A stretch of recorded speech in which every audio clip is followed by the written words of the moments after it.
if there's any result, it's made me much more passionately committed to Bitcoin because I actually think if Bitcoin, what's the problem with every system in a world of AI? The problem with every system is what you just said, which is the AIs are better than the humans. The humans aren't necessary anymore. You talked about that 5-year window with any new technology that comes into the world to have like a significant impact with it. You've got to get in early. With AI, do you think that 5-year window's ran out now? No, I think the clock started 6 months ago. You know, like what you saw was, okay, well, people can go and they can chat on GPT, but what you haven't seen is people unleashing an artificial intelligence agent, right? You see the news this week was Carol AI, some Instagram or some Snapchat personality created an AI girlfriend version of herself that she's actually selling online to thousands of men. So she created an AI girlfriend with a combination of things. Now, and so she's the first woman to launch an AI girlfriend. She won't be the last, right? She charges by the minute, right? It might be that the business model is AI girlfriend $10 a month, not $10 a minute, but we'll see. I think creating full autonomous AIs that do things, right? Can you create a bot that'll drive your car? Can you create a bot that'll do your accounting? Can you create a bot that will be your lawyer? So, you know, once upon a time, the most powerful man in the world was Philip, king of Macedon. The most promising heir in the world was Alexander, his son, soon to be Alexander the Great. And Alexander's tutor was Aristotle, the most learned, you know, polymath in the world at the time.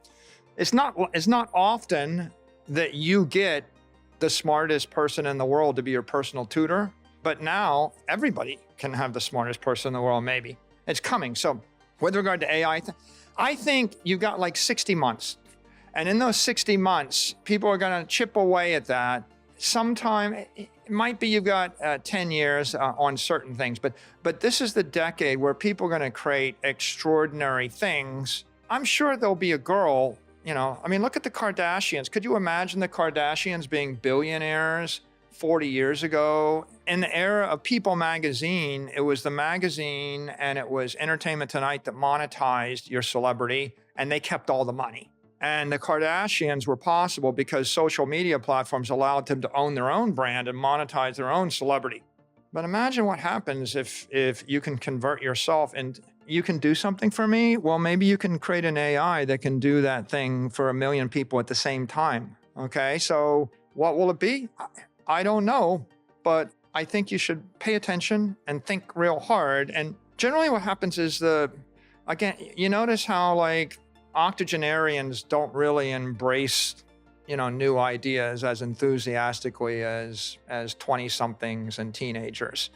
It's just human nature. At some point, you don't have the need. They're comfortable, right? They just want to be left alone.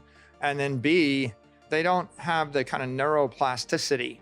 You know, when you're between 0 and 10, you want to learn Chinese or Spanish or Russian, yeah, it's 100% likely you'll master it fluently. And then every decade that goes on, right, you just get less flexible and you get less economically flexible, less culturally flexible, less technically flexible, you know. And so right now, I think it'll be somebody will just look and they'll create some outrageously compelling thing that no one could ever do before, that no one ever thought to do. And it'll almost certainly be with one of these new platforms, because you get to the point where humans just have this way within 10 years of using a new technique every which way they possibly can. And it's what they call the S curve. You can't do anything for 1,000 years. And then you hit the curve of commercialization, and now you can do stuff. And we go from Wright brothers to the moon in 66 years. And then you hit a wall, and like all the modern airplanes designed in the 70s and the 60s, and they kind of like got stuck because fuel and engine technology, they just didn't advance. And so we're waiting for this fundamental engine that allows you to do something catalytic and transformational. You know it when you see it. Like when you see an AI bot that's read everything the human race has ever written and can spit it back to you in a split second. It's like, okay, interesting.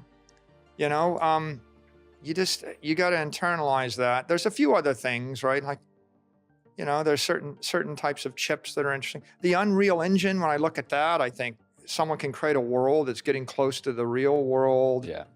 It's pretty transformational. I would call it digital intelligence. For the first time, we're just on the cusp of real digital intelligence. And it's more than just a tool, because digital intelligence means like once the computer is able to do it, it does it 1,000,000 times better, 1,000,000 times faster, 1,000,000 times cheaper, right? And it's a singularity type moment. And then generally technology is an acid, and at some point it just dematerializes and eats away the thing that you use. For example, this destroyed the 8-track tape, the record. It destroyed CDs, it destroyed DVDs, it destroyed cameras, it destroyed scanners. So many things that used to be physical things in the world, voice recorders, they all just kind of dematerialized into that phone. With AI, I think it's dematerializing things and services and products and ideas in a disturbing fashion.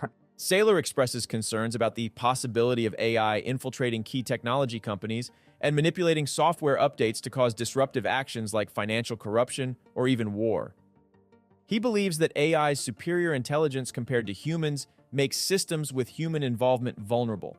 In contrast, Saylor views Bitcoin as an example of a system that operates without human control, making it less susceptible to AI interference. Saylor also drives home the need for stable, non-digital systems that are not constantly updated or prone to attacks. He draws a parallel between the constant laws of nature and the fragile nature of man-made systems that require regular updates. Saylor continues to advocate for leaving systems like Bitcoin unchanged, akin to the stability and constancy of mathematical principles. What do you think about the latest interview with Michael Saylor? Comment down below. Thanks so much for watching. Don't forget to like and subscribe. This is Library of Wealth. We'll see you in the next video.